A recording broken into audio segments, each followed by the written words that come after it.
పూరి జగన్నాథుడికి ఒకరోజు కడుపు నొప్పి వచ్చి ఎంతో బాధపడ్డాడు అని మీకు తెలుసా?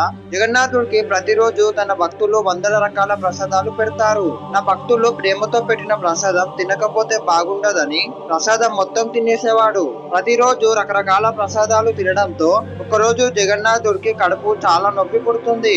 దాంతో స్వామి తన భక్తురాలైన ఒక ముసలామె కలలోకి వచ్చి, అమ్మా, నాకు కడుపు చాలా నొప్పిగా ఉంది, వేపాకుతో చేసిన రసం నాకు ఇవ్వు అని జగన్నాథుడు అడుగుతాడు. వెంటనే ఆ ముసలావిడ వేపాకు బాగా నూరి తయారు చేసిన రసాన్ని పూరి జగన్నాథుడి ఆలయానికి తీసుకొని వెళ్తుంది. కానీ ఆలయం బయట ఉన్న భటులు ఆ వేపాకు రసాన్ని విసిరేసి ఆ ముసలావిడని లోపలికి పంపించకుండా ఇంటికి తరిమేస్తారు.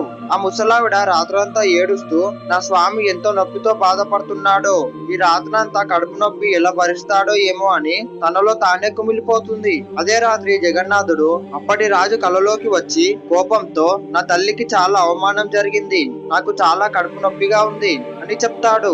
ఆ రాజు వెంటనే నిద్ర లేచి ఆ ముసలావిడ ఇంటికి వెళ్లి వేపాకుతో మళ్లీ రసాన్ని చేయించి తనతోనే జగన్నాథుడికి అర్పితం చేపిస్తాడు. ఆ రోజు నుండి ఈ రోజు వరకు భోజనం అయిన వెంటనే వేపాకుతో చేసిన రసాన్ని జగన్నాథుడికి అర్పిస్తారు. ఫ్రెండ్స్, జై జగన్నాథ్ అని కామెంట్ చేయండి.